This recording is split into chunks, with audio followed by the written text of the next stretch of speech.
Cinema diary में आपका स्वागत है। आज हम एक्सप्लेन करेंगे सच्ची घटना पर आधारित मूवी कॉन्टिकी। ये कहानी बताती है कि इंसान में अगर कुछ करने का जज्बा हो तो एक बांस की राफ्ट से समंदर पार किया जा सकता है। फिल्म की शुरुआत सन 1920 में नॉर्वे से होती है, जहां हम कहानी के मुख्य किरदार थॉर को देखते हैं, जो अपने दोस्तों के साथ खेलने आया है। वे लोग पानी के भीतर 2 आइस क्यूब देखते हैं, जिसमें से एक आइस क्यूब पर आरी रखी हुई है। तो थॉर आरी लेने के लिए आइस क्यूब पर छलांग लगाता है। उसके सारे दोस्त उसे मना करते हैं, पर वह कूद जाता है और थॉर का पैर फिसल जाता है। वह ठंडे पानी में डूबने लगता है, लेकिन तभी उसका एक दोस्त थॉर को पानी से निकालकर उसकी जान बचाता है। जब थॉर को घर लाया जाता है तो उसके मॉम डैड उसे बहुत डांटते हैं। अब हमें सन 1937 का समय दिखाया जाता है। थॉर अब बड़ा हो चुका है। वह पिछले कुछ सालों से पोलिनेशिया आइलैंड पर रहता है। दरअसल थॉर यहाँ रहने वाली ट्राइब्स के ऊपर डॉक्यूमेंट्री लिख रहा है। पोलिनेशिया प्रशांत महासागर में स्थित एक विशाल द्वीप है, जो हजारों छोटे और बड़े द्वीपों से मिलकर बना है। इस आइलैंड पर रहने वाले लोग सदियों से समुद्री यात्रा करने और दूर दूर तक बसने में माहिर रहे हैं। फिर एक दिन थॉर आइलैंड पर रहने वाले एक बूढ़े आदमी से मिलता है और पूछता है कि आखिर तुम्हारे पूर्वज कहाँ से आए थे और वो लोग इस आइलैंड तक कैसे पहुँचे। तो वह बूढ़ा आदमी पूर्व दिशा की तरफ इशारा करके कहता है कि सब कुछ पूर्व से ही तो आता है, जैसे सूरज की रोशनी और हवा। हमारे देवता कॉन्टिकी हमें इस आइलैंड पर लेकर आए थे। उन्होंने हमें पूरब से पश्चिम तक पहुंचने की दिशा दिखाई। हालांकि पूरी दुनिया भी यही मानती है कि आज से 1500 साल पहले पोलिनेशिया आइलैंड पर जो लोग आए थे वो एशिया के मूल निवासी है। लेकिन थॉर को इस थ्योरी पर विश्वास नहीं है। उसका मानना है कि पोलिनेशिया के लोग एशिया से नहीं बल्कि साउथ अमेरिकन है। फिर वह बूढ़ा आदमी उन्हें एक मूर्ति दिखाता है जो कबीले के देवता कॉन्टिकी की है। अब थॉर अपनी 10 साल की थीसिस लेकर सन 1946 में न्यूयॉर्क आता है। वह अपनी थ्योरी में यह साबित करना चाहता था कि पोलिनेशिया आइलैंड के लोग साउथ अमेरिकन है, लेकिन कोई भी पब्लिशर उसकी यह बात मानने को तैयार नहीं था, क्योंकि आज से 1500 साल पहले साउथ अमेरिकन के पास ना तो कोई ऐसे जहाज थे, ना ही किसी तरह की कोई बोट्स हुआ करती थी। इसलिए उसकी इस थ्योरी पर कोई भी विश्वास नहीं करता, क्योंकि समुद्र में 800 माइल का इतना लंबा सफर तय करना नामुमकिन है। लेकिन थॉर दावा करता है कि वे लोग राफ्ट से आए थे। इस बात पर पब्लिशर जोर जोर से हंसने लगता है और कहता है कि ठीक है, तुम अगर पेरू से पोलिनेशिया तक राफ्ट से जाओ और तुम पहुंच गए तो तुम्हारा थीसिस पब्लिश करने की जवाबदारी मेरी। क्योंकि पब्लिशर को पूरा यकीन था कि कोई भी इंसान 8000 माइल जितना सफर राफ्ट से तय नहीं कर सकता। लेकिन थॉर को अपनी थ्योरी पर पूरा विश्वास था और वह किसी भी कीमत पर इसे सही साबित करना चाहता था। लेकिन इस काम को करने के लिए उसे काफी पैसों की जरूरत पड़ने वाली थी। वह कुछ लोगों से एक बार में मिलता है। ये वो लोग हैं जो समुद्र में काफी समय बिता चुके हैं। थॉर उन्हें राफ्ट का स्केच ड्रॉ करके समझाने की कोशिश करता है कि जिसके जरिए वे लोग 8000 किमी का यह सफर तय करेंगे। तभी उनमें से एक शख्स कहता है कि मैंने नॉर्थ अटलांटिक में 22 दिन बिताए हैं, इसलिए मुझे पूरा यकीन है कि एक राफ्ट के जरिए इतना लंबा सफर तय करना नामुमकिन है, क्योंकि जिन लकड़ियों को तुम रस्सी से बांधोगे वह कुछ ही दिनों में गलकर टूट जाएगी और ऐसा करना सरासर आत्महत्या करना होगा। इसलिए हम में से कोई भी तुम्हारे साथ नहीं आएगा। लेकिन इस बार में एक और भी शख्स बैठा था जो थॉर की बातों को बहुत ध्यान से सुन रहा था। वह उस स्केच को लेकर थॉर के पास आता है और कहता है कि इस सफर में मैं तुम्हारे साथ हूँ। मेरा नाम हरमन है और मैं एक इंजीनियर हूँ, लेकिन फिलहाल रेफ्रिजरेटर बेचता हूँ। हालांकि ये दोनों जानते थे कि उनमें से कोई भी सेलर नहीं है, लेकिन थॉर को अपनी टीम का पहला साथी मिल जाता है। थॉर और हरमन दोनों को ही तैरना नहीं आता, लेकिन थॉर अपनी 10 साल की मेहनत यूं ही बेकार नहीं जाने दे सकता, इसलिए वह नहीं रुकता। अब अगले दिन थॉर और हरमन पेरू पहुंचते हैं, जहां उनकी टीम में 3 और लोग शामिल हो जाते हैं। इनमें से एक थॉर के बचपन का दोस्त भी था, जिसने पानी में डूबने से उसकी जान बचाई थी, जबकि बाकी के 2 लोग रेडियो ऑपरेटर और नेविगेटर होते हैं। जिसके बाद थॉर उन्हें एक नक्शा दिखाता है और बताता है कि हम इन लकड़ियों की मदद से एक राफ्ट तैयार करेंगे, जिसके अंदर सेम मेथड और मटेरियल इस्तेमाल किया जाएगा जैसा कि आज से 1500 साल पहले टिकी ट्राइबल्स के लोग किया करते थे, क्योंकि अगर हमने इस राफ्ट को बनाने में किसी भी मॉडर्न चीज का इस्तेमाल किया तो हमारी थ्योरी गलत साबित हो जाएगी। हालांकि उन्हें राशन और कुछ जरूरी चीजों को जुटाने के लिए अभी भी काफी पैसों की जरूरत थी।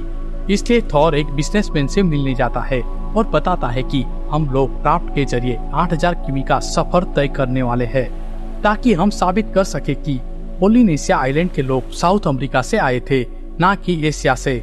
हालांकि इस आदमी को भी यह सफर नामुमकिन लगता है, लेकिन वह थॉर पर यकीन करके उन्हें फंडिंग दे देता है, जिसके बाद उन्हें इनकी जरूरत का सभी सामान मिल जाता है। साथ ही यह खबर अखबार में भी छप जाती है।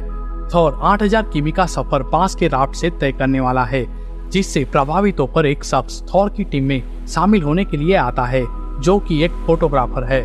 वैसे भी थॉर को सफर का रिकॉर्ड करने के लिए एक फोटोग्राफर की जरूरत थी। अब अगले कई दिनों तक सब लोग मिलकर राफ्ट बनाने में जुट जाते हैं। जब उनकी राफ्ट पूरी तरह से तैयार हो जाती है तो थॉर जाने से पहले अपनी पत्नी से बात करता है, जो उसके इस सफर पर जाने से काफी नाराज थी, क्योंकि उसे डर था कि शायद थॉर इस मुश्किल सफर के बाद कभी वापस नहीं लौटेगा। अब 28 अप्रैल सन 1947 के दिन यह लोग राफ्ट को पानी में उतारते हैं, और जहां उनका हौसला बढ़ाने के लिए बहुत सारे लोग इकट्ठा हुए थे, जिसके बाद इनकी राफ्ट को एक बोट से खींचकर बीच समुद्र में छोड़ दिया जाता है, जहां थॉर और उसके 5 साथी लगभग 100 दिनों का ये लंबा सफर तय करने वाले थे। इस राफ्ट पर खाने पीने का कुछ सामान, एक सेफ्टी बोट और एक रेडियो होता है, जिनका इस्तेमाल ये लोग इमरजेंसी में करेंगे। थॉर अपनी इस राफ्ट का नाम टिकी रखता है। अब ये लोग धीरे धीरे अपने सफर पर आगे बढ़ते हैं। अब जब एक रात ये सब लोग सो रहे थे तो समंदर में तेज बारिश के साथ भयंकर तूफान आता है, जिसके बाद थॉर सैल को नीचे खींचने के लिए डेक पर जाता है, लेकिन एक तेज झटके के साथ वह पानी में गिर जाता है। थॉर को तैरना भी नहीं आता, इसलिए वह डूबने लगता है, लेकिन समय रहते उसके साथी उसके पानी से बाहर निकाल लेते हैं और उसकी जान जाते जाते बच जाती है।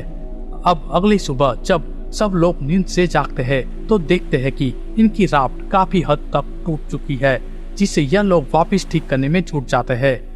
अब इस राफ्ट पर सफर करते हुए इन्हें कई दिन बीत चुके थे और सफर के साथ इनके चैलेंजेस भी बढ़ते जा रहे थे। फिर एक दिन इन्हें बहुत बड़ी व्हेल दिखाई देती है, और जब वह इनकी राफ्ट के नजदीक आती है तो थॉर उसे कैमरे में शूट करने लगता है, लेकिन उसका साथी हरमन इतनी बड़ी मछली को देखकर डर जाता है और उसे लगता है कि व्हेल उनकी राफ्ट को पलट देंगी, इसलिए वह हार्पून से व्हेल पर हमला कर देता है। लेकिन हार्पून में रस्सी बंधी होने की वजह से राफ्ट गोल गोल घूमने लगती है। तभी इनका एक साथी एरिक पानी में गिर जाता है, लेकिन वह किसी तरह तैरकर ऊपर आ जाता है, जिसके बाद एरिक और हरमन के बीच बहस होती है, लेकिन थॉर उन्हें शांत करवाता है। फिर अगले दिन हरमन देखता है कि राफ्ट की एक रस्सी खुल गई है। जब वह लकड़ी का एक छोटा सा टुकड़ा पानी में फेंकता है तो वह किसी पत्थर की तरह टूट जाता है, जिसका मतलब है कि जो लकड़ियां है वह पानी को सोख रही है। फिर थॉर अपने एक साथी को राफ्ट के नीचे भेजता है। चेक करने पर पता चलता है कि ज्यादातर रस्सियां गलकर टूट गई है। तभी अचानक वहां शार्क आ जाती है, लेकिन बैंक जल्दी से ऊपर आ जाता है। अब हरमन, जो काफी डरा हुआ था, वह कहता है कि हमें जल्दी से कुछ करना होगा, वरना हम सब के सब डूबकर मर जाएंगे। फिर ये लोग रेडियो से कांटेक्ट करने की कोशिश करते हैं, लेकिन इनका रेडियो भी खराब हो गया है। फिर कैमरामैन सेफ्टी बोट में बैठकर राफ्ट से दूर जाने लगता है, ताकि वह इस सफर को कैमरे में कैद कर सके। हालांकि यह बात वह अच्छे से जानता था कि शार्क उस पर कभी भी हमला कर सकती है, लेकिन वह यह खतरा मोड़ लेता है। अब जब वह राफ्ट की तस्वीर ले रहा था, तभी एक शार्क उसके नजदीक आ जाती है, और इससे पहले कि वह उस पर हमला करती, वे लोग उसे राफ्ट पर खींच लेते हैं। लेकिन हरमन काफी उदास था। उसे डर सता रहा था कि राफ्ट टूटने वाली है, क्योंकि जिन रस्सियों से वह बंधी हुई थी वह गलकर टूट चुकी है। तभी उनका पालतू तोता उड़कर पानी में चला जाता है और एक शार्क उसे भी खा जाती है।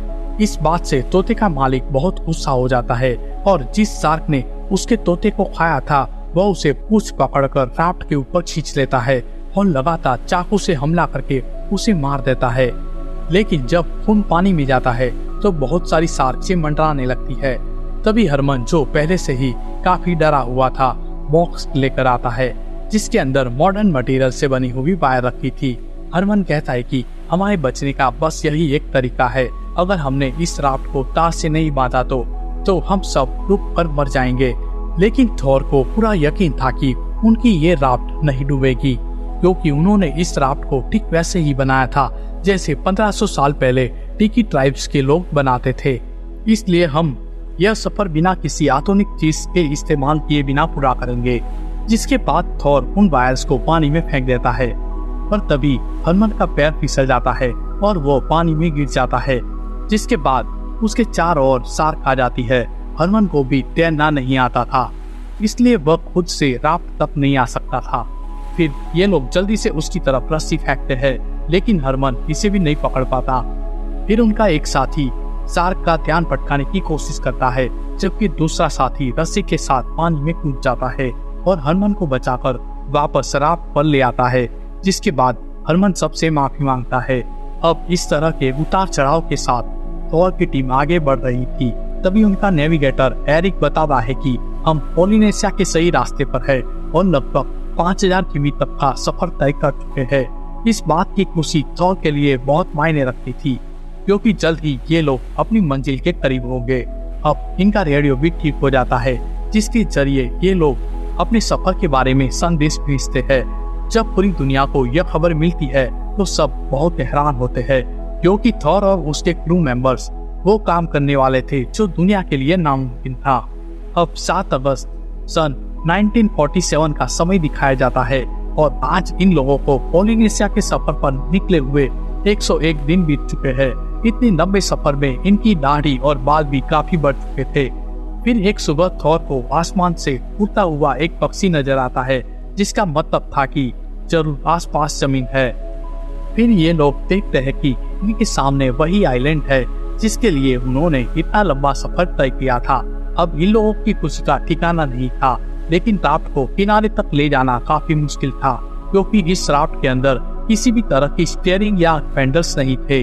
फिर हरमन एक स्केच ड्रॉ करता है और समझाता है कि समुद्र में हर लहर तेर की साइकिल बनाती है और 13वीं लहर बाकी लहरों में सबसे ऊंची होती है। इसलिए जब हम चट्टानों के पास पहुंचेंगे तो एक लंगर से राफ्ट को रोक कर रखेंगे और जैसे ही 13वीं लहर आएगी तो हम रस्सी को फाड़ देंगे और राफ्ट उस बड़ी लहर के साथ किनारे तक पहुंच जाएगी। अब राफ्ट के ऊपर जितना भी भारी सामान था सभी को जोड़कर ये लोग एक लंगर तैयार करते हैं और उसके पानी में डालते ही राफ्ट एक जगह पर रुक जाती है।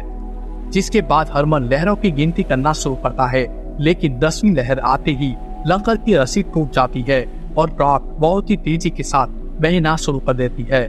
फिर सब लोग राफ्ट को बहुत ही मजबूती से पकड़ लेते हैं और लहरों के साथ बहते हुए सुरक्षित किनारे तक पहुंच जाते हैं।